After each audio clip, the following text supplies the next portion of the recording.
ਅੱਜ ਪ੍ਰਾਸ਼ਚਿਤ ਦੇ ਦਿਨ ਦਾ ਪਵਿੱਤਰ ਪਰਬ ਹੈ, ਜਿਸ ਦਿਨ ਸਾਡੇ ਸਭ ਅਪਰਾਧਾਂ ਅਤੇ ਪਾਪਾਂ ਨੂੰ ਮਾਫ ਕਰ ਦਿੱਤਾ ਜਾਂਦਾ ਹੈ। ਪ੍ਰਾਸ਼ਚਿਤ ਦਾ ਦਿਨ ਉਹ ਦਿਨ ਹੁੰਦਾ ਹੈ ਜਦੋਂ ਪਰਮੇਸ਼ਰ ਖੁਦ ਉਸ ਦੰਡ ਦੇ ਅਧੀਨ ਹੁੰਦੇ ਹਨ, ਜਿਸ ਨੂੰ ਅਸੀਂ ਆਪਣੇ ਪਾਪਾਂ ਦੇ ਕਰਕੇ ਪ੍ਰਾਪਤ ਕਰਨ ਦੇ ਯੋਗ ਹਾਂ। ਪੁਰਾਣੇ ਨੇਮ ਦੇ ਇਤਿਹਾਸ ਦੇ ਜ਼ਰੀਏ ਅਸੀਂ ਸਮਝ ਸਕਦੇ ਹਾਂ ਕਿ ਪਿਤਾ ਅਤੇ ਮਾਤਾ ਜੀ ਨੇ ਸਾਨੂੰ ਅਣਗਿਣਤ ਪਾਪਾਂ ਅਤੇ ਅਪਰਾਧਾਂ ਤੋਂ ਛੁਟਕਾਰਾ ਦਿੱਤਾ ਹੈ। ਪੁਰਾਣੇ ਨੇਮ ਦੇ ਸਮੇਂ ਵਿੱਚ ਬਲਦ, ਨਰ ਬੱਕਰੇ, ਨਾਰੀ ਬੱਕਰੀ, ਨਾਰੀ ਲੇਲਾ ਅਤੇ ਵੱਛੀ ਵਰਗੇ ਜਾਨਵਰਾਂ ਨੂੰ ਪਾਪ ਬਲੀ ਦੇ ਰੂਪ ਵਿੱਚ ਬਲੀਦਾਨ ਕੀਤਾ ਜਾਂਦਾ ਸੀ। ਇਹਨਾਂ ਪਸ਼ੂਆਂ ਦੇ ਬਲੀਦਾਨ ਦੇ ਜ਼ਰੀਏ ਬਾਈਬਲ ਸਾਨੂੰ ਦੱਸਦੀ ਹੈ ਕਿ ਪਿਤਾ ਅਤੇ ਮਾਤਾ ਜੀ ਨੇ ਸਾਨੂੰ ਪਾਪਾਂ ਦੀ ਮਾਫੀ ਦੇਣ ਲਈ ਕਿੰਨਾ ਵੱਡਾ ਬਲੀਦਾਨ ਅਤੇ ਦੁੱਖ ਝੱਲਿਆ ਹੈ। ਅੱਜ ਸਾਨੂੰ ਸਿਰਫ ਇਹ ਨਹੀਂ ਸੋਚਣਾ ਚਾਹੀਦਾ, ਅੱਜ ਪ੍ਰਾਸ਼ਚਿਤ ਦਾ ਦਿਨ ਉਹ ਪਰਬ ਜਿਸ ਨੂੰ ਅਸੀਂ ਪਵਿੱਤਰ ਕੈਲੰਡਰ ਦੇ ਅਨੁਸਾਰ 7ਵੇਂ ਮਹੀਨੇ ਦੇ 10ਵੇਂ ਦਿਨ ਮਨਾਉਂਦੇ ਹਾਂ। ਇਸ ਦੇ ਬਜਾਏ ਉਸ ਦੁੱਖ ਨੂੰ ਯਾਦ ਕਰਦੇ ਹੋਏ ਜਿਸ ਵਿੱਚੋਂ ਪਿਤਾ ਅਤੇ ਮਾਤਾ ਜੀ ਸਾਨੂੰ ਬਚਾਉਣ ਲਈ ਲੰਘੇ ਅਤੇ ਸਾਨੂੰ ਉਸ ਨਰਕ ਦੀ ਸਜ਼ਾ ਤੋਂ ਮੁਕਤ ਕੀਤਾ ਜਿਸ ਵਿੱਚ ਅਸੀਂ ਜਾਣਾ ਸੀ, ਸਾਨੂੰ ਪਰਮੇਸ਼ਰ ਨੂੰ ਧੰਨਵਾਦ ਅਤੇ ਵਡਿਆਈ ਦੇਣੀ ਚਾਹੀਦੀ ਹੈ। ਆਪਣੀ ਰੋਜ਼ਮर्रा ਦੀ ਜ਼ਿੰਦਗੀ ਜਿਉਂਦੇ ਹੋਏ ਅਸੀਂ ਕਦੇ-ਕਦੇ ਦੁਖਦਾਈ, ਦਰਦਨਾਕ ਅਤੇ ਵੱਖੋ ਵੱਖਰੇ ਮੁਸ਼ਕਿਲ ਹਾਲਾਤਾਂ ਦਾ ਸਾਹਮਣਾ ਕਰਦੇ ਹਾਂ। ਜਦੋਂ ਅਸੀਂ ਥੋੜਾ ਜਿਹਾ ਵੀ ਦਰਦ ਸਹਿੰਦੇ ਹਾਂ ਤਦ ਅਸੀਂ ਇਸ ਨੂੰ ਬਹੁਤ ਵੱਡੀ ਚੀਜ਼ ਮੰਨਦੇ ਹਾਂ। ਹਾਲਾਂਕਿ ਅਵਿਸ਼ਵਾਸਯੋਗ ਦਰਦ ਦੇ ਬਾਵਜੂਦ ਪਰਮੇਸ਼ਰ ਨੇ ਸਾਡੀਆਂ ਸਾਰੀਆਂ ਬੁਰਾਈਆਂ ਨੂੰ ਆਪਣੇ ਉੱਤੇ ਲੈ ਲਿਆ। ਇਹ ਕੁਦਰਤੀ ਹੈ ਕਿ ਪਾਪੀ ਆਪਣੇ ਪਾਪਾਂ ਲਈ ਭੁਗਤਾਨ ਕਰਨ ਦੇ ਯੋਗ ਹੈ, ਪਰ ਪਰਮੇਸ਼ਰ ਜੋ ਪਾਪ ਤੋਂ ਮੁਕਤ ਹਨ, ਉਹਨਾਂ ਨੇ ਸਾਡੇ ਬਜਾਏ ਸਲੀਬ ਉੱਤੇ ਬਲੀਦਾਨ ਕਰਕੇ ਸਾਡੇ ਪਾਪਾਂ ਨੂੰ ਚੁੱਕਿਆ ਤਾਂ ਜੋ ਅਸੀਂ ਆਪਣੇ ਪਾਪਾਂ ਤੋਂ ਮੁਕਤ ਹੋ ਸਕੀਏ। ਇਸ ਦੇ ਬਾਰੇ ਸੋਚਦੇ ਹੋਏ ਸਾਨੂੰ ਪ੍ਰਾਸ਼ਚਿਤ ਦੇ ਦਿਨ ਵਿੱਚ ਦਰਜ ਪਿਤਾ ਅਤੇ ਮਾਤਾ ਜੀ ਦੇ ਪਵਿੱਤਰ ਬਲੀਦਾਨ ਨੂੰ ਹਮੇਸ਼ਾ ਮਨ ਵਿੱਚ ਰੱਖਦੇ ਹੋਏ ਸਾਨੂੰ ਸਭ ਹਾਲਾਤਾਂ ਵਿੱਚ ਧੰਨਵਾਦ ਦੇਣਾ ਚਾਹੀਦਾ ਹੈ। ਜਦੋਂ ਸਾਨੂੰ ਕੁਝ ਇਸ ਤਰ੍ਹਾਂ ਲੱਗਦਾ ਹੈ ਜਿਸ ਨੂੰ ਪਾਰ ਕਰਨਾ ਮੁਸ਼ਕਿਲ ਹੁੰਦਾ ਹੈ, ਤਦ ਇਹ ਸੋਚਣ ਦੀ ਲੋੜ ਹੈ ਕਿ ਸਾਡੇ ਪਾਪਾਂ ਨੂੰ ਮਾਫ ਕਰਨ ਲਈ ਪਰਮੇਸ਼ਰ ਨੂੰ ਕਿੰਨੀਆਂ ਜ਼ਿਆਦਾ ਮੁਸ਼ਕਿਲਾਂ ਝੱਲਣੀਆਂ ਪਈਆਂ। ਜਦੋਂ ਅਸੀਂ ਥੋੜੇ ਜਿਹੇ ਵੀ ਦੁੱਖ ਵਿੱਚ ਹੁੰਦੇ ਹਾਂ ਤਦ ਸੋਚਣਾ ਚਾਹੀਦਾ ਹੈ ਕਿ ਪਰਮੇਸ਼ਰ ਨੇ ਸਾਡੀ ਮੁਕਤੀ ਲਈ ਇਸ ਤੋਂ ਵੀ ਵੱਡਾ ਦੁੱਖ ਝੱਲਿਆ ਹੈ। ਇਸ ਦੇ ਦੁਆਰਾ ਅਸੀਂ ਇਸ ਗੱਲ ਦਾ ਧਿਆਨ ਰੱਖਾਂਗੇ ਕਿ ਸਾਡੇ ਮੂੰਹ ਤੋਂ ਕੋਈ ਵੀ ਅਜਿਹਾ ਸ਼ਬਦ ਨਾ ਨਿਕਲੇ ਜੋ ਸਾਡੀਆਂ ਵਰਤਮਾਨ ਮੁਸ਼ਕਿਲਾਂ, ਦਰਦ ਜਾਂ ਦੁੱਖਾਂ ਬਾਰੇ ਬੁੜਬੁੜਾਉਂਦਾ ਹੋਵੇ ਜਾਂ ਸ਼ਿਕਾਇਤ ਕਰਦਾ ਹੋਵੇ। ਸਾਡੀ ਮੁਕਤੀ ਲਈ 6000 ਸਾਲਾਂ ਦੇ ਇੰਨੇ ਲੰਬੇ ਸਮੇਂ ਲਈ ਪਰਮੇਸ਼ਰ ਦਾ ਕਸ਼ਟ ਕਿੰਨਾ ਜ਼ਿਆਦਾ ਮੁਸ਼ਕਲ, ਦਰਦਨਾਕ ਅਤੇ ਇਕੱਲਾਪਨ ਸੀ। ਸਾਨੂੰ ਇਸ ਬਾਰੇ ਵਿੱਚ ਘੱਟੋ-ਘੱਟ ਇੱਕ ਵਾਰ ਸੋਚਣਾ ਚਾਹੀਦਾ ਹੈ। ਇੱਥੋਂ ਤੱਕ ਕਿ ਯੀਸ਼ੂ ਦੇ ਚੇਲੇ ਵੀ, ਜਿਨ੍ਹਾਂ ਨੂੰ ਉਹਨਾਂ ਨੇ ਪਿਆਰ ਕੀਤਾ ਸੀ ਅਤੇ ਵਿਸ਼ਵਾਸ ਕੀਤਾ ਸੀ, ਸਾਰਿਆਂ ਨੇ ਇੱਕ ਹੀ ਸਮੇਂ ਵਿੱਚ ਉਹਨਾਂ ਨੂੰ ਇੰਨੇ ਸੌਖੇ ਤਰੀਕੇ ਨਾਲ ਧੋਖਾ ਦਿੱਤਾ ਅਤੇ ਖੁਦ ਨੂੰ ਬਚਾਉਣ ਲਈ ਭੱਜ ਗਏ। ਪਿਤਾ ਦੇ ਨਾਲ ਖੜੇ ਹੋਣ ਅਤੇ ਉਹਨਾਂ ਨੂੰ ਦਿਲਾਸਾ ਦੇਣ ਵਾਲਾ ਕੋਈ ਨਹੀਂ ਸੀ। ਅੱਜ ਘੱਟੋ-ਘੱਟ ਇੱਕ ਵਾਰ ਪ੍ਰਾਸ਼ਚਿਤ ਦੇ ਇਸ ਦਿਨ ਤੇ ਸਾਨੂੰ ਇਸ ਬਾਰੇ ਸੋਚਣ ਦੀ ਲੋੜ ਹੈ ਕਿ ਉਹਨਾਂ ਹਾਲਾਤਾਂ ਵਿੱਚ ਉਹਨਾਂ ਨੇ ਕਿੰਨਾ ਇਕੱਲਾਪਨ ਮਹਿਸੂਸ ਕੀਤਾ ਹੋਵੇਗਾ। ਇਸ ਤਰ੍ਹਾਂ ਕਰਨ ਦੁਆਰਾ ਸਾਨੂੰ ਇਹ ਮਹਿਸੂਸ ਕਰਨਾ ਚਾਹੀਦਾ ਹੈ ਕਿ ਇਸ ਸਮੇਂ ਅਸੀਂ ਜਿਸ ਇਕੱਲੇਪਨ, ਦਰਦ ਅਤੇ ਦੁੱਖ ਦਾ ਸਾਹਮਣਾ ਕਰ ਰਹੇ ਹਾਂ, ਉਹ ਪਰਮੇਸ਼ਰ ਦੇ ਸਾਹਮਣੇ ਕੁਝ ਵੀ ਨਹੀਂ ਹੈ। ਆਓ ਸਫਨਿਆ ਅਧਿਆਇ 3 ਵਚਨ 18 ਦੀ ਕਿਤਾਬ ਉੱਤੇ ਇੱਕ ਨਜ਼ਰ ਪਾਈਏ। ਸਫਨਿਆ ਅਧਿਆਇ 3 ਵਚਨ 18 ਵਿੱਚ ਲਿਖਿਆ ਹੈ, ਮੈਂ ਉਹਨਾਂ ਨੂੰ ਜੋ ਨਿਯੁਕਤ ਕੀਤੇ ਹੋਏ ਪਰਬਾਂ ਵਿੱਚ ਸ਼ਾਮਿਲ ਨਾ ਹੋਣ ਦੇ ਕਾਰਨ ਸੋਗ ਕਰਦੇ ਹਨ, ਉਹਨਾਂ ਨੂੰ ਮੈਂ ਇਕੱਠਾ ਕਰਾਂਗਾ ਕਿਉਂ ਜੋ ਉਹ ਤੇਰੇ ਹਨ ਅਤੇ ਤੇਰਾ ਉਲਾਮਾ ਉਹਨਾਂ ਦੇ ਉੱਤੇ ਇੱਕ ਭਾਰ ਸੀ। ਕਿ ਇਹ ਪਰਮੇਸ਼ਰ ਦੁਆਰਾ ਨਿਯੁਕਤ ਕੀਤੇ ਗਏ ਪਰਬਾਂ ਬਾਰੇ ਨਹੀਂ ਹੈ। ਮੈਂ ਉਹਨਾਂ ਨੂੰ ਜੋ ਨਿਯੁਕਤ ਕੀਤੇ ਹੋਏ ਪਰਬਾਂ ਵਿੱਚ ਸ਼ਾਮਿਲ ਨਾ ਹੋਣ ਦੇ ਕਾਰਨ ਸੋਗ ਕਰਦੇ ਹਨ, ਉਹਨਾਂ ਨੂੰ ਇਕੱਠਾ ਕਰਾਂਗਾ ਕਿਉਂ ਜੋ ਉਹ ਤੇਰੇ ਹਨ ਅਤੇ ਤੇਰਾ ਉਲਾਮਾ ਉਹਨਾਂ ਦੇ ਉੱਤੇ ਇੱਕ ਭਾਰ ਸੀ। ਵੇਖੋ, ਮੈਂ ਉਸ ਸਮੇਂ ਤੇਰੇ ਸਭ ਦੁੱਖ ਦੇਣ ਵਾਲਿਆਂ ਨੂੰ ਨਜਿੱਠਾਂਗਾ ਅਤੇ ਮੈਂ ਲੰਗਿਆਂ ਨੂੰ ਬਚਾਵਾਂਗਾ ਅਤੇ ਹੱਕੇ ਹੋਇਆਂ ਨੂੰ ਇਕੱਠਾ ਕਰਾਂਗਾ ਅਤੇ ਮੈਂ ਸਾਰੀ ਧਰਤੀ ਉੱਤੇ ਉਹਨਾਂ ਦੀ ਸ਼ਰਮ, ਉਸਤਤ ਅਤੇ ਜਸ ਬਣਾਵਾਂਗਾ। ਉਸ ਸਮੇਂ ਮੈਂ ਤੁਹਾਨੂੰ ਅੰਦਰ ਲਿਆਵਾਂਗਾ ਅਤੇ ਉਸ ਸਮੇਂ ਮੈਂ ਤੁਹਾਨੂੰ ਇਕੱਠਾ ਕਰਾਂਗਾ ਕਿਉਂ ਜੋ ਮੈਂ ਤੁਹਾਨੂੰ ਧਰਤੀ ਦੀਆਂ ਸਾਰੀਆਂ ਉਮਤਾਂ ਵਿੱਚ ਇੱਕ ਨਾਮ ਅਤੇ ਇੱਕ ਉਸਤਤ ਠਹਿਰਾਵਾਂਗਾ ਜਦ ਮੈਂ ਤੁਹਾਡੇ ਅਸੀਰਾਂ ਨੂੰ ਤੁਹਾਡੀਆਂ ਅੱਖੀਆਂ ਸਾਹਮਣੇ ਮੋੜ ਲਿਆਵਾਂਗਾ। ਯਹੋਵਾ ਕਹਿੰਦਾ ਹੈ। ਬਾਈਬਲ ਵਿੱਚ ਸਪਸ਼ਟ ਰੂਪ ਨਾਲ ਭਵਿੱਖਬਾਣੀ ਕੀਤੀ ਗਈ ਹੈ। ਪਰਮੇਸ਼ਰ ਪੱਕਾ ਹੀ ਆਪਣਾ ਵਾਅਦਾ ਪੂਰਾ ਕਰਨਗੇ ਕਿ ਪਰਮੇਸ਼ਰ ਆਪਣੇ ਲੋਕਾਂ ਨੂੰ ਜੋ ਪਰਮੇਸ਼ਰ ਦੇ ਨਿਯੁਕਤ ਕੀਤੇ ਪਰਵਾਂ ਨੂੰ ਮਨਾਉਂਦੇ ਹਨ, ਧਰਤੀ ਦੇ ਸਾਰੇ ਲੋਕਾਂ ਵਿੱਚ ਸਨਮਾਨ ਅਤੇ ਪ੍ਰਸ਼ੰਸਾ ਦੇਣਗੇ। ਅੱਜ ਕੱਲ੍ਹ ਬਹੁਤ ਸਾਰੇ ਲੋਕ ਪਰਮੇਸ਼ਰ ਉੱਤੇ ਵਿਸ਼ਵਾਸ ਕਰਨ ਦਾ ਦਾਅਵਾ ਕਰਦੇ ਹਨ। ਹਾਲਾਂਕਿ ਸਾਨੂੰ ਪਰਵਾਂ ਦੀ ਪੂਰੀ ਸਮਝ ਹੋਣੀ ਚਾਹੀਦੀ ਹੈ ਤਾਂ ਜੋ ਅਸੀਂ ਸਹੀ ਢੰਗ ਨਾਲ ਪਰਮੇਸ਼ਰ ਦਾ ਆਦਰ ਅਤੇ ਆਰਾਧਨਾ ਕਰ ਸਕੀਏ। ਫਿਰ ਪੁਰਾਣੇ ਸਮੇਂ ਵਿੱਚ ਪ੍ਰਾਸ਼ਚਿਤ ਦੇ ਦਿਨ ਨੂੰ ਕਿਸ ਤਰ੍ਹਾਂ ਮਨਾਇਆ ਜਾਂਦਾ ਸੀ? ਆਓ ਅਸੀਂ ਲੇਵੀ ਅਧਿਆਇ 16 ਵਚਨ 5 ਦੇ ਦੁਆਰਾ ਇਸ ਦੀ ਪੁਸ਼ਟੀ ਕਰੀਏ। ਲੇਵੀ ਅਧਿਆਇ 16 ਵਚਨ 5 ਵਿੱਚ ਲਿਖਿਆ ਹੈ, ਉਹ ਇਜ਼ਰਾਈਲੀਆਂ ਦੀ ਮੰਡਲੀ ਤੋਂ ਪਾਪ ਬਲੀ ਦੀ ਭੇਂਟ ਲਈ ਬੱਕਰੀਆਂ ਦੇ 2 ਮੇਮਣੇ ਅਤੇ ਹੋਮ ਬਲੀ ਭੇਂਟ ਲਈ 1 ਭੇਡੂ ਲਵੇ ਅਤੇ ਹਾरून ਉਸ ਪਾਪ ਬਲੀ ਦੀ ਭੇਂਟ ਦੇ ਬਲਦ ਨੂੰ ਜੋ ਆਪ ਉਸ ਦੇ ਲਈ ਹੈ ਚੜਾਵੇ ਅਤੇ ਆਪਣੇ ਲਈ ਅਤੇ ਆਪਣੇ ਘਰਾਣੇ ਲਈ ਪ੍ਰਾਸ਼ਚਿਤ ਕਰੇ। ਉਹ ਉਹਨਾਂ ਦੋਨਾਂ ਮੇਮਨਿਆਂ ਨੂੰ ਲੈ ਕੇ ਮੰਡਲੀ ਦੇ ਡੇਰੇ ਦੇ ਦਰਵਾਜ਼ੇ ਦੇ ਕੋਲ ਯਹੋਵਾ ਦੇ ਅੱਗੇ ਖੜਾ ਕਰੇ ਅਤੇ ਹਾरून ਉਹਨਾਂ ਦੋਹਾਂ ਬੱਕਰਿਆਂ ਉੱਤੇ ਪਰਚੀਆਂ ਪਾਵੇ, ਇੱਕ ਪਰਚੀ ਯਹੋਵਾ ਦੇ ਲਈ ਅਤੇ ਦੂਜੀ ਅਜ਼ਾਜ਼ੇਲ ਦੇ ਲਈ। ਜਿਸ ਉੱਤੇ ਯਹੋਵਾ ਲਈ ਪਰਚੀ ਨਿਕਲੇ, ਹਾरून ਉਸ ਨੂੰ ਲੈ ਕੇ ਪਾਪ ਬਲੀ ਦੀ ਭੇਂਟ ਕਰਕੇ ਚੜਾਵੇ। ਪਰ ਉਹ ਬੱਕਰਾ ਜਿਸ ਉੱਤੇ ਅਜ਼ਾਜ਼ੇਲ ਦੀ ਪਰਚੀ ਨਿਕਲੇ, ਉਹ ਯਹੋਵਾ ਦੇ ਅੱਗੇ ਜਿਉਂਦਾ ਖੜਾ ਕੀਤਾ ਜਾਵੇ ਕਿ ਉਸ ਦੇ ਨਾਲ ਪ੍ਰਾਸ਼ਚਿਤ ਕੀਤਾ ਜਾਵੇ ਅਤੇ ਉਸ ਨੂੰ ਛੋਟ ਕਰਕੇ ਉਜਾੜ ਵਿੱਚ ਛੱਡ ਦਿੱਤਾ ਜਾਵੇ। ਹਾरून ਉਸ ਪਾਪ ਬਲੀ ਦੀ ਭੇਂਟ ਦੇ ਬਲਦ ਨੂੰ ਜੋ ਉਸਨੇ ਆਪਣੇ ਲਈ ਲਿਆ ਹੈ ਲਿਆਵੇ ਅਤੇ ਉਸ ਨੂੰ ਵੱਢ ਕੇ ਆਪਣੇ ਲਈ ਅਤੇ ਆਪਣੇ ਘਰਾਣੇ ਲਈ ਪ੍ਰਾਸ਼ਚਿਤ ਕਰੇ। ਇੱਥੇ ਦੱਸਿਆ ਗਿਆ ਹੈ ਕਿ ਯਾਜਕ ਲਈ ਪਾਪ ਬਲੀ ਦੇ ਰੂਪ ਵਿੱਚ ਇੱਕ ਬਲਦ ਚੜਾਇਆ ਜਾਂਦਾ ਸੀ ਅਤੇ ਲੋਕਾਂ ਲਈ ਬੱਕਰੇ ਬਲੀ ਕੀਤੇ ਜਾਂਦੇ ਸੀ। ਇੱਥੇ ਕੁਝ ਅਜਿਹਾ ਹੈ ਜਿਸ ਉੱਤੇ ਸਾਨੂੰ ਪੂਰਾ ਧਿਆਨ ਦੇਣਾ ਚਾਹੀਦਾ ਹੈ। 2 ਬੱਕਰਿਆਂ ਵਿੱਚੋਂ ਇੱਕ ਨੂੰ ਪਾਪ ਬਲੀ ਦੇ ਰੂਪ ਵਿੱਚ ਪਰਮੇਸ਼ਰ ਨੂੰ ਚੜਾਇਆ ਜਾਂਦਾ ਸੀ, ਦੂਜੇ ਬੱਕਰੇ ਨੂੰ ਅਜ਼ਾਜ਼ੇਲ ਦੇ ਰੂਪ ਵਿੱਚ ਚੁਣਿਆ ਗਿਆ ਤੇ ਇਸ ਤਰ੍ਹਾਂ ਲੋਕਾਂ ਦੇ ਸਾਰੇ ਪਾਪਾਂ ਨੂੰ ਚੁੱਕਣ ਲਈ ਜੰਗਲ ਵਿੱਚ ਭੇਜਿਆ ਜਾਂਦਾ ਸੀ। ਜੰਗਲ ਵਿੱਚ ਇੱਧਰ-ਉੱਧਰ ਭਟਕਣ ਤੋਂ ਬਾਅਦ ਆਖਰਕਾਰ ਇਸ ਬੱਕਰੇ ਦੀ ਮੌਤ ਹੋ ਜਾਂਦੀ ਹੈ। ਇਹਨਾਂ 2 ਬੱਕਰਿਆਂ ਦੀ ਕਿਸਮਤ ਬਾਰੇ ਉਪਰੋਕਤ ਦੇ ਜ਼ਰੀਏ ਅਸੀਂ ਉਸ ਪ੍ਰਕਿਰਿਆ ਨੂੰ ਸੰਖੇਪ ਵਿੱਚ ਦੱਸ ਸਕਦੇ ਹਾਂ ਜਿਸ ਦੇ ਦੁਆਰਾ ਸਾਡੇ ਪਾਪਾਂ ਨੂੰ ਦੂਰ ਕੀਤਾ ਜਾਂਦਾ ਹੈ। ਪੁਰਾਣੇ ਨੇਮ ਦੇ ਸਮੇਂ ਵਿੱਚ ਜਦੋਂ ਵੀ ਇਜ਼ਰਾਈਲੀ ਪਾਪ ਕਰਦੇ ਸੀ ਤਦ ਉਹ ਇੱਕ ਬੱਕਰੇ ਜਾਂ ਲੇਲੇ ਨੂੰ ਲਿਆਉਂਦੇ ਸੀ ਅਤੇ ਪਰਮੇਸ਼ਰ ਨੂੰ ਇੱਕ ਇਮਾਨਦਾਰ ਪ੍ਰਾਰਥਨਾ ਚੜਾਉਂਦੇ ਹੋਏ ਉਹਨਾਂ ਨੂੰ ਪਾਪ ਬਲੀ ਦੇ ਰੂਪ ਵਿੱਚ ਬਲੀ ਕਰਦੇ ਸੀ। ਮੈਂ ਪਾਪ ਕੀਤਾ ਹੈ, ਕਿਰਪਾ ਕਰਕੇ ਮੇਰਾ ਪਾਪ ਇਸ ਬੱਕਰੇ ਉੱਤੇ ਪਾ ਦਿਓ। ਲੇਲੇ ਦਾ ਉਪਯੋਗ ਪਾਪ ਬਲੀ ਦੇ ਰੂਪ ਵਿੱਚ ਵੀ ਕੀਤਾ ਜਾਂਦਾ ਸੀ। ਇਹ ਭੇਂਟ ਉਹਨਾਂ ਪਾਪਾਂ ਲਈ ਸੀ ਜੋ ਹਰ ਦਿਨ ਕੀਤੇ ਜਾਂਦੇ ਸੀ। ਯਾਜਕਾਂ ਨੇ ਜਗਵੇਦੀ ਉੱਤੇ ਲੇਲੇ ਜਾਂ ਬੱਕਰਿਆਂ ਦੀ ਬਲੀ ਚੜਾਈ ਅਤੇ ਉਹਨਾਂ ਦਾ ਲਹੂ ਛਿੜਕਾਇਆ। ਇਸ ਤਰ੍ਹਾਂ ਉਹਨਾਂ ਦਾ ਪਾਪ 1 ਸਾਲ ਤੱਕ ਇਕੱਠਾ ਰਹਿੰਦਾ ਸੀ। ਇਹ ਸਾਰੇ ਬਲੀਦਾਨ ਪੂਰੇ ਸਾਲ ਪਵਿੱਤਰ ਸਥਾਨ ਵਿੱਚ ਚੜਾਏ ਜਾਂਦੇ ਰਹੇ। ਜਦੋਂ ਲੋਕਾਂ ਨੇ ਪਾਪ ਕੀਤਾ ਤਦ ਉਹਨਾਂ ਦੇ ਪਾਪ ਪਸ਼ੂਆਂ ਉੱਤੇ ਸੌਂਪ ਦਿੱਤੇ ਜਾਂਦੇ ਸੀ ਅਤੇ ਉਹ ਪਾਪ ਬਲੀ ਪਸ਼ੂ ਜਾਜਕ ਕੋਲ ਲਿਆ ਕੇ ਜਗਵੇਦੀ ਉੱਤੇ ਬਲੀ ਕੀਤੇ ਜਾਂਦੇ ਸੀ। ਲੋਕਾਂ ਦੀ ਜਗ੍ਹਾ ਪਸ਼ੂ ਮਾਰੇ ਜਾਂਦੇ ਸੀ। ਜਾਜਕਾਂ ਨੇ ਉਹਨਾਂ ਦਾ ਲਹੂ ਲੈ ਕੇ ਜਗਵੇਦੀ ਉੱਤੇ ਛਿੜਕਿਆ। ਪ੍ਰਜਾ ਦੇ ਸਾਰੇ ਪਾਪ ਜੋ ਸਾਲ ਭਰ ਪਵਿੱਤਰ ਸਥਾਨ ਵਿੱਚ ਇਕੱਠੇ ਹੁੰਦੇ ਸੀ, ਪ੍ਰਾਸ਼ਚਿਤ ਦੇ ਦਿਨ ਤੇ ਦੂਰ ਹੋ ਜਾਂਦੇ ਸੀ। ਉਹ ਜਗ੍ਹਾ ਕਿੱਥੇ ਸੀ ਜਿੱਥੇ ਮਹਾਯਾਜਕ ਸਾਲ ਵਿੱਚ 1 ਵਾਰ ਪ੍ਰਵੇਸ਼ ਕਰਦਾ ਸੀ? ਉਹ ਅਤਿ ਪਵਿੱਤਰ ਸਥਾਨ ਵਿੱਚ ਪ੍ਰਵੇਸ਼ ਕਰਦਾ ਸੀ। ਲਹੂ ਦਾ ਛਿੜਕਾ ਆਮ ਤੌਰ ਤੇ ਬਾਹਰਲੇ ਵਿਹੜੇ ਵਿੱਚ ਕੀਤਾ ਜਾਂਦਾ ਸੀ, ਪਰ ਪ੍ਰਾਸ਼ਚਿਤ ਦੇ ਦਿਨ ਪਸ਼ੂਆਂ ਦਾ ਲਹੂ ਅਤਿ ਪਵਿੱਤਰ ਸਥਾਨ ਉੱਤੇ ਛਿੜਕਿਆ ਜਾਂਦਾ ਸੀ। ਇਜ਼ਰਾਈਲੀਆਂ ਨੇ ਸਾਲ ਭਰ ਜਿੰਨੇ ਪਾਪ ਕੀਤੇ ਉਹ ਸਭ ਅਜ਼ਾਜ਼ੇਲ ਬੱਕਰੇ ਉੱਤੇ ਪਾਏ ਜਾਂਦੇ ਸੀ। ਫਿਰ ਉਸ ਨੂੰ ਜੰਗਲ ਵਿੱਚ ਲਿਜਾਇਆ ਜਾਂਦਾ ਸੀ ਅਤੇ ਉੱਥੇ ਉਜਾੜ ਵਿੱਚ ਛੱਡ ਦਿੱਤਾ ਜਾਂਦਾ ਸੀ। ਉੱਥੇ ਅਜ਼ਾਜ਼ੇਲ ਬਿਨਾਂ ਭੋਜਨ ਦੇ ਇੱਧਰ-ਉੱਧਰ ਘੁੰਮਦਾ ਰਹਿੰਦਾ ਸੀ ਅਤੇ ਉਸ ਦੀ ਦੇਖਭਾਲ ਕਰਨ ਵਾਲਾ ਕੋਈ ਨਹੀਂ ਹੁੰਦਾ ਸੀ। ਤਰ੍ਹਾਂ ਅੰਤ ਉਹ ਮਰ ਜਾਂਦਾ ਸੀ।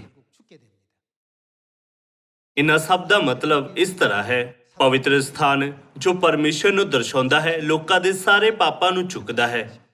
ਫਿਰ ਇਹਨਾਂ ਪਾਪਾਂ ਨੂੰ ਅਜ਼ਾਜ਼ੇਲ ਨੂੰ ਸੌਂਪ ਦਿੱਤਾ ਜਾਂਦਾ ਹੈ ਜੋ ਸ਼ੈਤਾਨ ਨੂੰ ਦਰਸਾਉਂਦਾ ਹੈ। ਇਸ ਲਈ ਉਹ ਸਾਰੇ ਪਾਪ ਜੋ ਯੀਸ਼ੂ ਜੋ ਸਾਡੇ ਪਰਮੇਸ਼ਰ ਹਨ ਆਪਣੇ ਉੱਪਰ ਲੈ ਲੈਂਦੇ ਹਨ, ਹੁਣ ਸ਼ੈਤਾਨ ਨੂੰ ਸੌਂਪੇ ਜਾ ਰਹੇ ਹਨ। ਇਸ ਦੇ ਦੁਆਰਾ ਸ਼ੈਤਾਨ ਦਾ ਸਦੀਪਕ ਦੰਡ ਦਾ ਨਿਆਂ ਕੀਤਾ ਜਾਂਦਾ ਹੈ। ਇਸ ਤਰ੍ਹਾਂ ਸਾਰੇ ਪਾਪ ਹਟ ਜਾਂਦੇ ਹਨ ਤੇ ਸਵਰਗ ਦੇ ਲੋਕ ਆਪਣੇ ਸਵਰਗੀ ਘਰ ਵਿੱਚ ਹਮੇਸ਼ਾ ਲਈ ਪਰਮੇਸ਼ਰ ਨਾਲ ਸਦੀਪਕ ਜੀਵਨ ਦਾ ਆਨੰਦ ਲੈਣ ਵਿੱਚ ਸਮਰਥੀ ਹੁੰਦੇ ਹਨ। ਪਰਮੇਸ਼ਰ ਨੇ ਇਸ ਵਿਧੀ ਨੂੰ ਪੁਰਾਣੇ ਨੇਮ ਵਿੱਚ ਆਰਾਧਨਾ ਦੇ ਨਿਯਮ ਦੇ ਇੱਕ ਭਾਗ ਦੇ ਰੂਪ ਵਿੱਚ ਰੱਖਿਆ। ਸਾਡੇ ਪਾਪ ਪਵਿੱਤਰ ਸਥਾਨ ਨੂੰ ਸੌਂਪ ਦਿੱਤੇ ਜਾਂਦੇ ਹਨ। ਆਓ ਅਸੀਂ ਪੁਸ਼ਟੀ ਕਰੀਏ ਕਿ ਪਵਿੱਤਰ ਸਥਾਨ ਬਾਈਬਲ ਵਿੱਚ ਕਿਸ ਨੂੰ ਦਰਸਾਉਂਦਾ ਹੈ। ਆਓ ਅਸੀਂ ਯਿਰਮੀਆ ਅਧਿਆਇ 17 ਉੱਤੇ ਜਾਈਏ। ਯਿਰਮੀਆ ਅਧਿਆਇ 17 ਵਚਨ 12। ਸਾਡਾ ਇਹ ਕਿਸ ਤਰ੍ਹਾਂ ਦੀ ਜਗ੍ਹਾ ਹੈ? ਇਹ ਪਵਿੱਤਰ ਸਥਾਨ ਹੈ। ਇੱਕ ਪ੍ਰਤਾਪ ਵਾਲਾ ਸਿੰਘਾਸਨ ਆਦਿ ਤੋਂ ਉਚਾਈ ਤੇ ਥਾਪਿਆ ਹੋਇਆ ਸਾਡਾ ਪਵਿੱਤਰ ਸਥਾਨ ਹੈ। ਇਹ ਯਹੋਵਾ ਇਜ਼ਰਾਈਲ ਦੀ ਆਸਾ। ਬਾਈਬਲ ਵਿੱਚ ਪਰਮੇਸ਼ਰ ਨੂੰ ਆਰਾਧਨਾ ਕਰਨ ਦੀ ਜਗ੍ਹਾ ਮਤਲਬ ਪਵਿੱਤਰ ਸਥਾਨ ਦੇ ਰੂਪ ਵਿੱਚ ਵਰਣਨ ਕੀਤਾ ਗਿਆ ਹੈ ਕਿ ਅਸੀਂ ਯਹੂਨਾ ਅਧਿਆਇ 2 ਵਿੱਚ ਉਹੀ ਵਿਆਖਿਆ ਨਹੀਂ ਪਾ ਸਕਦੇ। ਯਿਸੂ ਨੇ ਉਹਨਾਂ ਨੂੰ ਉੱਤਰ ਦਿੱਤਾ, ਇਸ ਹੈਕਲ ਨੂੰ ਢਾਹ ਸੁੱਟੋ ਤਾਂ ਮੈਂ 3 ਦਿਨਾਂ ਵਿੱਚ ਇਹਨੂੰ ਖੜਾ ਕਰ ਦਿਆਂਗਾ। ਅਤੇ ਬਾਈਬਲ ਕਹਿੰਦੀ ਹੈ ਪਰ ਉਸਨੇ ਆਪਣੇ ਸਰੀਰ ਦੀ ਹੈਕਲ ਦੀ ਗੱਲ ਕਹੀ ਸੀ। ਪਵਿੱਤਰ ਸਥਾਨ ਖੁਦ ਪਰਮੇਸ਼ਰ ਨੂੰ ਦਰਸਾਉਂਦਾ ਹੈ। ਇਸ ਦਾ ਮਤਲਬ ਹੈ ਕਿ ਪਰਮੇਸ਼ਰ ਸਾਡੇ ਵੱਲੋਂ ਸਾਡੇ ਪਾਪਾਂ ਦਾ ਭਾਰ ਚੁੱਕਦੇ ਹਨ। ਹਾਲਾਂਕਿ ਇੱਕ ਦਿਨ ਅਜਿਹਾ ਵੀ ਹੈ ਜਦੋਂ ਸਾਲ ਭਰ ਕੀਤੇ ਗਏ ਸਾਰੇ ਲੋਕਾਂ ਦੇ ਪਾਪ ਸ਼ੈਤਾਨ ਨੂੰ ਸੌਂਪ ਦਿੱਤੇ ਜਾਂਦੇ ਹਨ ਅਤੇ ਉਹ ਦਿਨ ਪ੍ਰਾਸ਼ਚਿਤ ਦਾ ਦਿਨ ਹੈ ਜਿਸ ਨੂੰ ਅੱਜ ਅਸੀਂ ਮਨਾ ਰਹੇ ਹਾਂ। ਇਸ ਕਰਕੇ ਕਿ ਸਾਨੂੰ ਇਸ ਪਰਬ ਨੂੰ ਬਹੁਤ ਅਰਥਪੂਰਨ ਦਿਨ ਦੇ ਰੂਪ ਵਿੱਚ ਨਹੀਂ ਮੰਨਣਾ ਚਾਹੀਦਾ। ਹੁਣ ਆਓ ਯਹੂਨਾ ਅਧਿਆਇ 1 ਵਿੱਚ ਇਸ ਬਾਰੇ ਸਿੱਖੀਏ ਕਿ ਕਿਵੇਂ ਸਾਡੇ ਪਾਪਾਂ ਨੂੰ ਅਸਥਾਈ ਰੂਪ ਨਾਲ ਪਵਿੱਤਰ ਸਥਾਨ ਦੁਆਰਾ ਚੁੱਕਿਆ ਜਾਂਦਾ ਹੈ। ਯਹੂਨਾ ਅਧਿਆਇ 1 ਵਚਨ 29 ਵਿੱਚ ਲਿਖਿਆ ਹੈ, ਦੂਜੇ ਦਿਨ ਯੀਸ਼ੂ ਨੂੰ ਆਪਣੀ ਵੱਲ ਆਉਂਦਾ ਵੇਖ ਕੇ ਉਸਨੇ ਆਖਿਆ, ਵੇਖੋ ਪਰਮੇਸ਼ਰ ਦਾ ਲੇਲਾ ਜਿਹੜਾ ਜਗਤ ਦਾ ਪਾਪ ਚੁੱਕ ਲਿਆ ਜਾਂਦਾ ਹੈ। ਯੀਸ਼ੂ ਸਾਡੇ ਪਾਪਾਂ ਨੂੰ ਅਸਥਾਈ ਰੂਪ ਨਾਲ ਚੁੱਕਦੇ ਹੋਏ ਪਵਿੱਤਰ ਸਥਾਨ ਦੀ ਭੂਮਿਕਾ ਨਿਭਾਉਂਦੇ ਹਨ। ਪਵਿੱਤਰ ਸਥਾਨ ਦੇ ਪ੍ਰਤੀਨਿਧੀ ਵਜੋਂ ਯੀਸ਼ੂ ਸਾਡੇ ਪਾਪਾਂ ਨੂੰ ਆਪਣੇ ਉੱਪਰ ਚੁੱਕਦੇ ਹਨ। ਹਾਲਾਂਕਿ ਪ੍ਰਾਸ਼ਚਿਤ ਦੇ ਦਿਨ ਪਾਪ ਪੂਰੀ ਤਰ੍ਹਾਂ ਸ਼ੈਤਾਨ ਨੂੰ ਵਾਪਸ ਕਰ ਦਿੱਤੇ ਜਾਂਦੇ ਹਨ ਅਤੇ ਅੱਜ ਉਹ ਦਿਨ ਹੈ। ਪ੍ਰਾਸ਼ਚਿਤ ਦੇ ਦਿਨ 2 ਬੱਕਰੇ ਚੁਣੇ ਗਏ। ਇੱਕ ਬੱਕਰਾ ਪਾਪ ਬਲੀ ਲਈ ਪਰਮੇਸ਼ਰ ਨੂੰ ਚੜਾਇਆ ਗਿਆ, ਦੂਸਰਾ ਪਾਪਾਂ ਨੂੰ ਵਾਪਸ ਸ਼ੈਤਾਨ ਨੂੰ ਜਿਸਦੇ ਪਾਪ ਸੀ ਤਬਾਦਲੇ ਲਈ ਅਜਾਜੇਲ ਬੱਕਰਾ ਸੀ। ਅੱਜ ਪ੍ਰਾਸ਼ਚਿਤ ਦਾ ਦਿਨ ਉਹ ਦਿਨ ਹੈ ਜਦੋਂ ਇਹਨਾਂ ਸਾਰਿਆਂ ਪਾਪਾਂ ਨੂੰ ਉਹਨਾਂ ਦੇ ਅਸਲੀ ਸੁਆਮੀ ਪਾਪ ਦੇ ਪਿਤਾ ਨੂੰ ਵਾਪਸ ਕਰ ਦਿੱਤਾ ਜਾਂਦਾ ਹੈ। ਮੂਸਾ ਦੇ ਸਮੇਂ ਤੋਂ ਲੈ ਕੇ ਯੀਸ਼ੂ ਦੇ ਸਮੇਂ ਤੱਕ 1500 ਸਾਲਾਂ ਤੱਕ ਪਰਮੇਸ਼ਰ ਸਾਨੂੰ ਪਸ਼ੂ ਬਲੀ ਦੀ ਪ੍ਰਣਾਲੀ ਦੇ ਜ਼ਰੀਏ ਸਿਖਾ ਰਹੇ ਸੀ। ਪਰਵਾਂ ਦੇ ਸਮੇਂ ਦੇ ਦੌਰਾਨ ਚੜਾਈ ਗਈ ਸੀ ਕਿ ਉਹ ਸਾਡੀ ਹਰੇਕ ਆਤਮਾ ਦੀ ਮੁਕਤੀ ਕਿਵੇਂ ਕਰ ਰਹੇ ਸੀ। ਪਰਮੇਸ਼ਰ ਨੇ ਸਾਨੂੰ 1500 ਸਾਲਾਂ ਤੱਕ ਇਹ ਕਿਉਂ ਸਿਖਾਇਆ? ਸਾਨੂੰ ਇਸ ਬਾਰੇ ਧਿਆਨ ਨਾਲ ਸੋਚਣ ਦੀ ਲੋੜ ਹੈ। ਪਰਮੇਸ਼ਰ ਸਾਡੇ ਅਨੇਕ ਪਾਪਾਂ ਅਤੇ ਅਪਰਾਧਾਂ ਕਰਕੇ ਪਾਪ ਬਲੀ ਬਣ ਗਏ। ਉਹਨਾਂ ਨੂੰ ਇੰਨੇ ਵੱਡੇ ਦੁੱਖ ਦਾ ਸਾਹਮਣਾ ਕਰਨਾ ਪਿਆ ਕਿ ਉਹ ਹਰ ਦਿਨ ਮੌਤ ਦੇ ਮੂੰਹ ਵਿੱਚੋਂ ਗੁਜ਼ਰੇ। ਇਸ ਪ੍ਰਕਾਰ ਜਗਵੇਦੀ ਉੱਤੇ ਲਹੂ ਦਾ ਛਿੜਕਾਅ ਕੀਤਾ ਗਿਆ। ਇਸ ਤਰ੍ਹਾਂ ਅੱਜ ਪ੍ਰਾਸ਼ਚਿਤ ਦੇ ਦਿਨ ਸਾਡੇ ਸਾਰੇ ਪਾਪ ਦੇ ਪਿਤਾ ਸ਼ੈਤਾਨ ਨੂੰ ਸੌਂਪੇ ਜਾਂਦੇ ਹਨ। ਪਰਮੇਸ਼ਰ ਨੇ ਇੱਕ ਨਬੀ ਦੇ ਜ਼ਰੀਏ ਭਵਿੱਖਬਾਣੀ ਕੀਤੀ ਜਿਸ ਦੇ ਦੁਆਰਾ ਅਸੀਂ ਸਮਝ ਸਕਦੇ ਸੀ ਕਿ ਪਰਮੇਸ਼ਰ ਜੋ ਪਵਿੱਤਰ ਸਥਾਨ ਹੈ ਪ੍ਰਾਸ਼ਚਿਤ ਦੇ ਦਿਨ ਸਾਡੇ ਅਪਰਾਧਾਂ ਨੂੰ ਚੁੱਕ ਲੈਂਦੇ ਹਨ। ਆਓ ਅਸੀਂ ਯਸ਼ਾਇਆ ਅਧਿਆਇ 53 ਵਚਨ 1 ਉੱਤੇ ਜਾਂਦੇ ਹੋਏ ਇਸ ਦੀ ਪੁਸ਼ਟੀ ਕਰੀਏ। ਯਸ਼ਾਇਆ ਅਧਿਆਇ 53 ਵਚਨ 1 ਸਾਡੇ ਪ੍ਰਚਾਰ ਦੀ ਕਹਿ ਨੇ ਪ੍ਰਤੀਤ ਕੀਤੀ ਅਤੇ ਯਹੋਵਾ ਦੀ ਭੁਜਾ ਕਹਿ ਦੇ ਉੱਤੇ ਪ੍ਰਗਟ ਹੋਈ। ਉਹ ਤਾਂ ਕੁੰਭਲ ਵਾਂਗੂ ਉਹਦੇ ਅੱਗੇ ਅਤੇ ਸੁੱਕੀ ਧਰਤੀ ਵਿੱਚੋਂ ਜੜ ਵਾਂਗੂ ਫੁੱਟ ਨਿਕਲਿਆ। ਉਸ ਦਾ ਨਾ ਕੋਈ ਰੂਪ ਸੀ ਨਾ ਕੋਈ ਸਰੂਪ ਸੀ ਅਤੇ ਜਦ ਅਸੀਂ ਉਸ ਨੂੰ ਵੇਖੀਏ ਤਾਂ ਕੋਈ ਸੁਹੱਪਣ ਨਹੀਂ ਪਾਈ ਅਸੀਂ ਉਹਨੂੰ ਪਸੰਦ ਕਰੀਏ। ਉਹ ਤੁੱਛ ਅਤੇ ਮਨੁੱਖਾਂ ਵੱਲੋਂ ਤਿਆਗਿਆ ਹੋਇਆ ਸੀ, ਇੱਕ ਦੁਖੀਆ ਮਨੁੱਖ ਸੋਗਦਾ ਜਾਨੂ ਅਤੇ ਉਸ ਵਾਂਗੂ ਜਿਸ ਤੋਂ ਲੋਕ ਮੂੰਹ ਲੁਕਾਉਂਦੇ। ਉਹ ਤੁੱਛ ਜਾਤਾ ਗਿਆ ਅਤੇ ਅਸਾਂ ਉਸ ਦੀ ਕਦਰ ਨਾ ਕੀਤੀ। ਉਹ ਮਨੁੱਖਾਂ ਦੁਆਰਾ ਤੁੱਛ ਜਾਣੇ ਗਏ ਅਤੇ ਤਿਆਗੇ ਹੋਏ ਸੀ। ਸਾਡੇ ਪਾਪਾਂ ਕਰਕੇ ਦੁਖੀ ਸੀ, ਫਿਰ ਵੀ ਅਸੀਂ ਉਹਨਾਂ ਦਾ ਆਦਰ ਨਹੀਂ ਕੀਤਾ। ਕਿ ਪਰਮੇਸ਼ਰ ਉਹ ਹਨ ਜਿਨ੍ਹਾਂ ਨੂੰ ਇਸ ਤਰ੍ਹਾਂ ਦੇ ਅਹੁਦੇ ਤੇ ਬਿਠਾਇਆ ਜਾਣਾ ਚਾਹੀਦਾ ਹੈ। ਉਹ ਤੁੱਛ ਜਾਣੇ ਗਏ ਅਤੇ ਉਹਨਾਂ ਦਾ ਆਦਰ ਨਹੀਂ ਕੀਤਾ ਗਿਆ, ਫਿਰ ਵੀ ਉਹਨਾਂ ਨੇ ਉਸ ਰਾਹ ਤੇ ਚੱਲਦੇ ਹੋਏ ਸ਼ਿਕਾਇਤ ਨਹੀਂ ਕੀਤੀ। ਕਿਉਂਕਿ ਪਰਮੇਸ਼ਰ ਇਸ ਤਰ੍ਹਾਂ ਦੇ ਰਾਹ ਤੇ ਚੱਲੇ। ਸਾਨੂੰ ਆਪਣੇ ਛੋਟੇ ਭਰਾਵਾਂ ਤੇ ਭੈਣਾਂ ਨੂੰ ਜੋ ਆਤਮਿਕ ਰੂਪ ਨਾਲ ਨਾਪਾਕ ਹਨ ਸਵਰਗ ਦੇ ਰਾਹ ਤੇ ਲੈ ਜਾਣਾ ਚਾਹੀਦਾ ਹੈ ਤਾਂ ਜੋ ਉਹ ਪਿਤਾ ਅਤੇ ਮਾਤਾ ਜੀ ਦੀ ਮਰਜ਼ੀ ਦਾ ਪਾਲਣ ਕਰ ਸਕਣ ਕਿ ਦੁਨੀਆ ਦੇ ਲੋਕਾਂ ਦੁਆਰਾ ਸਿਰਫ ਨਰਕ ਵਿੱਚ ਲਿਜਾਣ ਲਈ ਆਦਰ ਪਾਉਣਾ ਅਤੇ ਉੱਚਾ ਕੀਤਾ ਜਾਣਾ ਚੰਗਾ ਹੈ ਕਿ ਥੋੜੀ ਦੇਰ ਲਈ ਤੁੱਛ ਕੀਤਾ ਜਾਣਾ ਅਤੇ ਮਨੁੱਖਾਂ ਦੁਆਰਾ ਸੇਵਾ ਨਹੀਂ ਕੀਤਾ ਜਾਣਾ ਬਲਕਿ ਪਰਮੇਸ਼ਰ ਦੁਆਰਾ ਸਨਮਾਨਿਤ ਅਤੇ ਪਾਲਣ ਪੋਸ਼ਣ ਕੀਤਾ ਜਾਣਾ ਜ਼ਿਆਦਾ ਖੁਸ਼ੀ ਦਾ ਸੋਤਾ ਨਹੀਂ ਹੈ। ਹਰ ਦਿਨ ਪਰਮੇਸ਼ਰ ਉਹਨਾਂ ਚੀਜ਼ਾਂ ਨੂੰ ਝੱਲਦੇ ਹਨ ਜਿਨ੍ਹਾਂ ਦਾ ਅਸੀਂ ਆਪਣੇ ਪੂਰੇ ਜੀਵਨ ਕਾਲ ਵਿੱਚ ਕਦੀ ਵੀ ਅਨੁਭਵ ਨਹੀਂ ਕਰਾਂਗੇ। ਕਿ ਤੁਸੀਂ ਉਹਨਾਂ ਲੇਲਿਆਂ ਅਤੇ ਬੱਕਰੀਆਂ ਦੇ ਡਰ ਦੀ ਕਲਪਨਾ ਕਰ ਸਕਦੇ ਹੋ ਜਿਨ੍ਹਾਂ ਨੂੰ ਪਾਪ ਬਲੀ ਦੇ ਰੂਪ ਵਿੱਚ ਬਲੀਦਾਨ ਕੀਤਾ ਜਾ ਰਿਹਾ ਸੀ। ਪਵਿੱਤਰ ਸਥਾਨ ਵਿੱਚ ਉਹਨਾਂ ਦੀ ਉਡੀਕ ਕਰ ਰਹੇ ਦੁੱਖ ਅਤੇ ਮੌਤ ਨੂੰ ਮਹਿਸੂਸ ਕਰਦੇ ਹੋਏ ਉਹਨਾਂ ਨੇ ਕੀ ਮਹਿਸੂਸ ਕੀਤਾ ਹੋਵੇਗਾ। ਜਦੋਂ ਯਿਸੂ ਨੇ ਗਤਸਮਨੀ ਦੇ ਬਾਗ ਵਿੱਚ ਪ੍ਰਾਰਥਨਾ ਕੀਤੀ ਤਦ ਉਹਨਾਂ ਨੇ ਕਿਹਾ, ਹੇ ਮੇਰੇ ਪਿਤਾ, ਜੇ ਹੋ ਸਕੇ ਤਾਂ ਇਹ ਪਿਆਲਾ ਮੈਥੋਂ ਟਲ ਜਾਵੇ। ਇਹ ਲੇਲੇ ਅਤੇ ਬੱਕਰੀਆਂ ਦੇ ਮਨ ਨੂੰ ਦਿਖਾਉਂਦਾ ਹੈ ਜਦੋਂ ਉਹ ਪਾਪ ਬਲੀ ਬਣੇ ਅਤੇ ਪਾਪੀਆਂ ਲਈ ਬਲੀਦਾਨ ਕੀਤੇ ਗਏ। ਉਹ ਜਿਨ੍ਹਾਂ ਦੁੱਖਾਂ ਅਤੇ ਤਕਲੀਫਾਂ ਵਿੱਚੋਂ ਲੰਘੇ ਉਹ ਅਸੀਮ ਹਨ। ਇਸੇ ਕਰਕੇ ਬਾਈਬਲ ਉਹਨਾਂ ਨੂੰ ਦੁਖੀਆ ਮਨੁੱਖ ਕਹਿੰਦੀ ਹੈ। ਜਦੋਂ ਤੁਸੀਂ ਯਸ਼ਾਇਆ ਅਧਿਆਇ 53 ਨੂੰ ਪੜ੍ਹਦੇ ਹੋ ਤਦ ਕਿਰਪਾ ਕਰਕੇ ਇਹ ਨਾ ਸੋਚੋ ਮੈਂ ਦੇਖ ਰਿਹਾ ਹਾਂ ਕਿ ਇਹ ਅਧਿਆਇ ਕਿਵੇਂ ਯਿਸੂ ਦੇ ਦੁੱਖਾਂ ਨੂੰ ਦਿਖਾਉਂਦਾ ਹੈ। ਇਸ ਦੇ ਬਜਾਏ ਆਓ ਅਸੀਂ ਸੋਚੀਏ ਇਹ ਉਹਨਾਂ ਲਈ ਕਿੰਨਾ ਦਰਦਨਾਕ ਰਿਹਾ ਹੋਵੇਗਾ। ਜੇਕਰ ਅਸੀਂ ਅਜਿਹਾ ਕਰਦੇ ਹਾਂ ਤਦ ਮੈਨੂੰ ਵਿਸ਼ਵਾਸ ਹੈ ਕਿ ਅਸੀਂ ਪ੍ਰਾਸ਼ਚਿਤ ਦਾ ਸਹੀ ਮਤਲਬ ਆਪਣੇ ਮਨਾਂ ਉੱਤੇ ਲਿਖ ਸਕਾਂਗੇ। ਆਓ ਅਸੀਂ ਵਚਨ 4 ਨਾਲ ਜਾਰੀ ਰਹੀਏ। ਸੱਚਮੁੱਚ ਉਹਨੇ ਸਾਡੇ ਗਮ ਚੁੱਕ ਲਏ ਅਤੇ ਸਾਡੇ ਦੁੱਖ ਉਠਾਏ। ਸਾਨੂੰ ਆਪਣੇ ਗਮ ਖੁਦ ਚੁੱਕਣੇ ਚਾਹੀਦੇ ਸੀ ਅਤੇ ਸਾਨੂੰ ਆਪਣੇ ਦੁੱਖਾਂ ਨੂੰ ਖੁਦ ਚੁੱਕਣਾ ਚਾਹੀਦਾ ਸੀ, ਪਰ ਯਿਸੂ ਨੇ ਇਹ ਸਾਡੇ ਲਈ ਕੀਤਾ। ਪਰ ਅਸਾਂ ਉਸ ਨੂੰ ਮਾਰਿਆ ਹੋਇਆ, ਪਰਮੇਸ਼ਰ ਦਾ ਕੁੱਟਿਆ ਹੋਇਆ ਅਤੇ ਭੰਨਿਆ ਹੋਇਆ ਸਮਝਿਆ। ਵਚਨ 5 ਪਰ ਉਹ ਸਾਡੇ ਅਪਰਾਧਾਂ ਲਈ ਘਾਇਲ ਕੀਤਾ ਗਿਆ। ਬਾਈਬਲ ਕਹਿੰਦੀ ਹੈ ਕਿ ਉਹ ਸਾਡੇ ਅਪਰਾਧਾਂ ਲਈ ਘਾਇਲ ਕੀਤਾ ਗਿਆ, ਸਾਡੀਆਂ ਬਦੀਆਂ ਦੇ ਕਾਰਨ ਕੁਚਲਿਆ ਗਿਆ। ਜਦੋਂ ਅਸੀਂ ਇਸ ਗੱਲ ਬਾਰੇ ਸੋਚਦੇ ਹਾਂ ਕਿ ਕਿਵੇਂ ਪਰਮੇਸ਼ਰ ਨੇ ਸਾਡੇ ਉੱਤੇ ਇਹ ਸ਼ਾਨਦਾਰ ਕਿਰਪਾ ਪ੍ਰਦਾਨ ਕੀਤੀ ਹੈ, ਸਾਨੂੰ ਪਿਤਾ ਅਤੇ ਮਾਤਾ ਜੀ ਦੇ ਬਲੀਦਾਨ ਨੂੰ ਬਸ ਸਲੀਬ ਉੱਤੇ ਉਹਨਾਂ ਦੇ ਧੀਰਜ ਅਤੇ ਦੁੱਖ ਦੇ ਰੂਪ ਵਿੱਚ ਹੀ ਨਹੀਂ ਮੰਨਣਾ ਚਾਹੀਦਾ। ਹਰੇਕ ਸਾਲ ਜੀ ਉੱਠਣ ਦੇ ਦਿਨ ਦੇ ਸਮੇਂ ਦੇ ਨੇੜੇ ਤੇੜੇ ਕਈ ਲੋਕ ਹੁੰਦੇ ਹਨ ਜੋ ਇਹ ਅਨੁਭਵ ਕਰਨ ਲਈ ਕਿ ਸਲੀਬ ਉੱਤੇ ਲਟਕਾਏ ਜਾਣ ਨਾਲ ਕਿੰਨਾ ਦਰਦ ਹੁੰਦਾ ਹੈ। ਅਸਲ ਵਿੱਚ ਪੂਰੇ ਦਿਨ ਖੁਦ ਨੂੰ ਸਲੀਬ ਉੱਤੇ ਲਟਕਾਏ ਜਾਣ ਦੀ ਕੋਸ਼ਿਸ਼ ਕਰਦੇ ਹਨ, ਪਰ ਉਹ ਦੁੱਖ ਕੁਝ ਵੀ ਨਹੀਂ ਹੈ। ਸਲੀਬ ਦਾ ਦਰਦ ਸਿਰਫ ਉਸ ਦਰਦ ਦਾ ਇੱਕ ਭਾਗ ਹੈ ਜਿਸ ਤੋਂ ਪਰਮੇਸ਼ਰ ਗੁਜ਼ਰੇ ਹਨ, ਜੋ ਸਪਸ਼ਟ ਰੂਪ ਨਾਲ ਦੱਸਿਆ ਗਿਆ ਸੀ, ਕਿਉਂਕਿ ਮਨੁੱਖ ਉਹਨਾਂ ਦੇ ਅੰਦਰ ਲੁਕੇ ਆਤਮਿਕ ਦਰਦ ਨੂੰ ਨਹੀਂ ਸਮਝ ਸਕਦਾ। ਕਲਪਨਾ ਕਰੋ ਕਿ ਜੇਕਰ ਇਹ ਤੁਸੀਂ ਹੀ ਹੁੰਦੇ ਜਿਸ ਨੂੰ ਮੌਤ ਦੀ ਜਗ੍ਹਾ ਤੇ ਘਸੀਟਿਆ ਜਾਂਦਾ ਸੀ ਅਤੇ ਹਰ ਦਿਨ ਮੌਤ ਦਾ ਸਾਹਮਣਾ ਕਰਨਾ ਪੈਂਦਾ ਸੀ। ਅਜਿਹੀ ਜਗ੍ਹਾ ਉੱਤੇ ਜਾਣਾ ਕਾਫੀ ਦਰਦਨਾਕ ਹੁੰਦਾ ਹੈ ਜਿੱਥੇ ਤੁਸੀਂ ਜਾਣਾ ਨਹੀਂ ਚਾਹੁੰਦੇ। ਹਾਲਾਂਕਿ ਜੇਕਰ ਤੁਸੀਂ ਇੱਕ ਅਜਿਹੀ ਜਗ੍ਹਾ ਜਾਣਾ ਹੈ ਜਿੱਥੇ ਮੌਤ ਤੁਹਾਡੀ ਉਡੀਕ ਕਰ ਰਹੀ ਹੈ, ਇਹ ਇੱਕ ਅਵਰਣਨਯੋਗ ਪੀੜਾ ਹੈ। ਸਾਰੇ ਲੋਕੋ ਪਰਮੇਸ਼ਰ ਦੇ ਛੁਟਕਾਰੇ ਦੀ ਕਿਰਪਾ ਬਾਰੇ ਜੋ ਗਿਆਨ ਅਸੀਂ ਇਕੱਠਾ ਕੀਤਾ ਹੈ ਉਸ ਦੇ ਬਾਰੇ ਸਿਰਫ ਇਹ ਕਹਿ ਕੇ ਕਿ ਠੀਕ ਹੈ ਮੈਂ ਦੇਖ ਸਕਦਾ ਹਾਂ ਕਿ ਸਾਡੇ ਪਾਪ ਕਿਵੇਂ ਮਾਫ ਹੋਏ ਹਨ, ਸਾਨੂੰ ਮਾਮੂਲੀ ਨਹੀਂ ਸੋਚਣਾ ਚਾਹੀਦਾ। ਇਸ ਦੇ ਬਜਾਏ ਸਾਨੂੰ ਸੱਚਮੁੱਚ ਹਰ ਹਾਲਾਤਾਂ ਵਿੱਚ ਪਰਮੇਸ਼ਰ ਨੂੰ ਧੰਨਵਾਦ ਦੇਣਾ ਚਾਹੀਦਾ ਹੈ।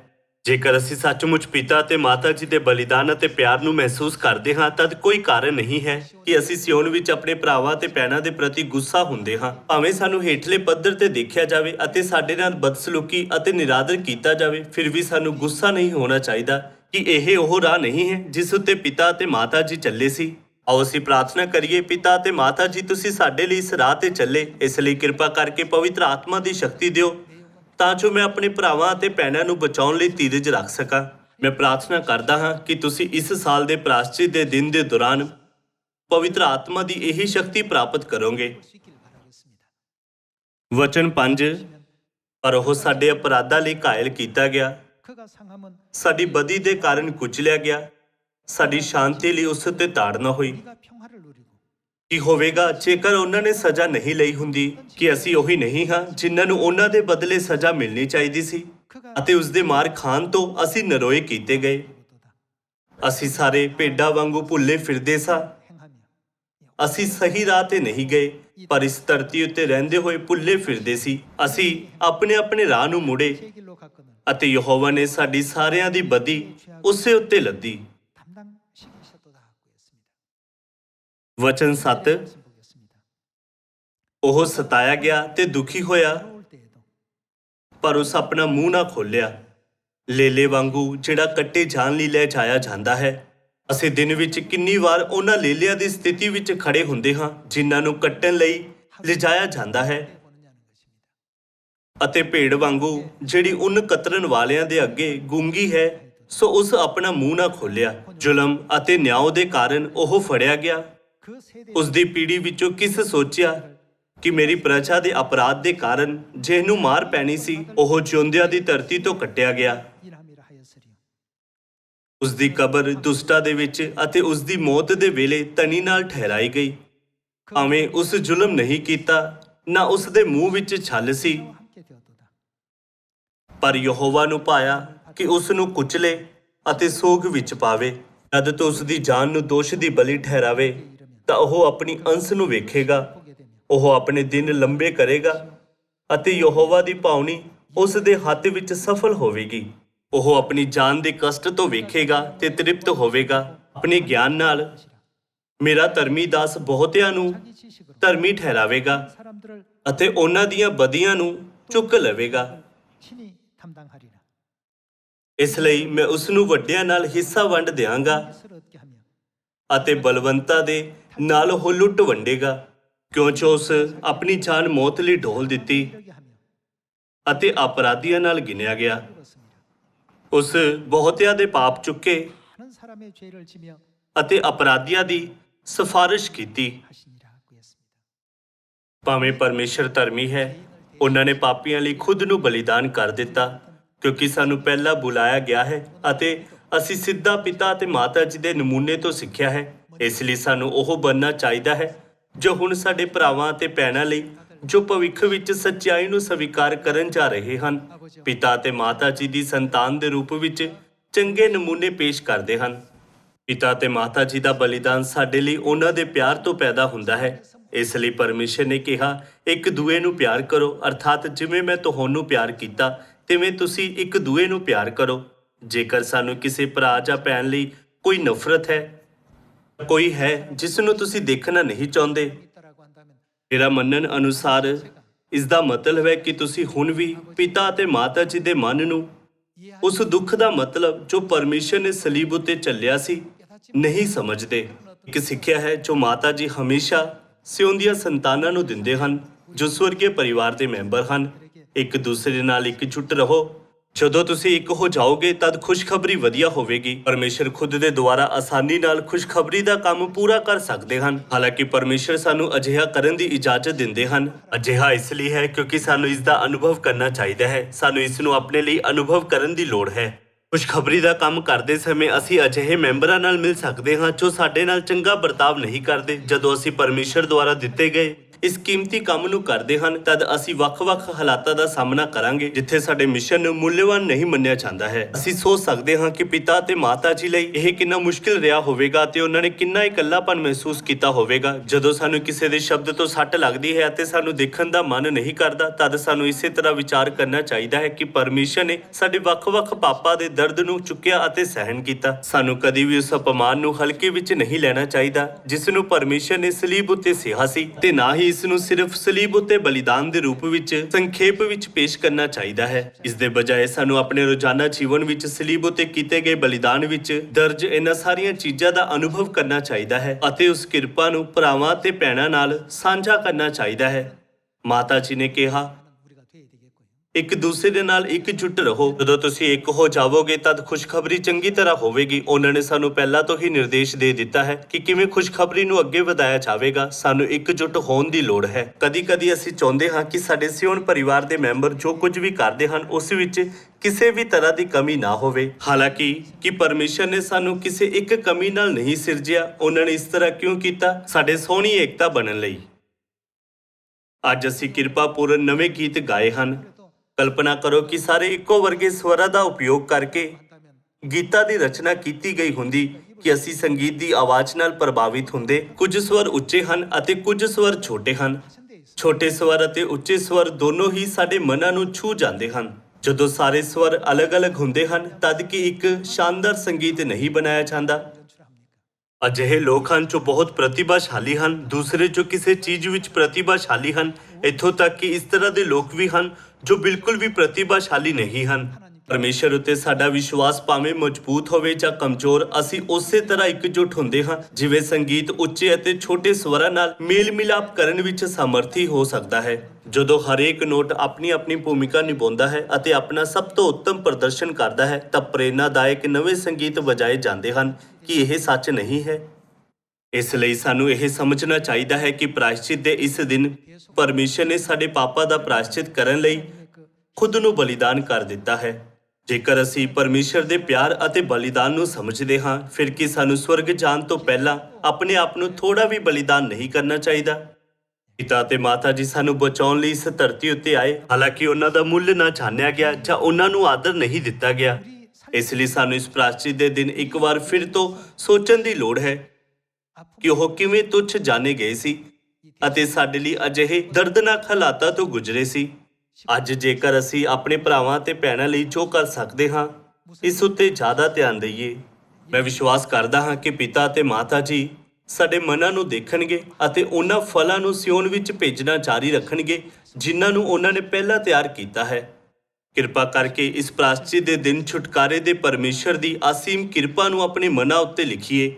ਇਸ ਦੇ ਦੁਆਰਾ ਮੈਂ ਅੱਜ ਦਾ ਉਪਦੇਸ਼ ਸਮਾਪਤ ਕਰਨਾ ਚਾਹੁੰਦਾ ਹਾਂ। ਤੁਹਾਡਾ ਬਹੁਤ ਬਹੁਤ ਧੰਨਵਾਦ।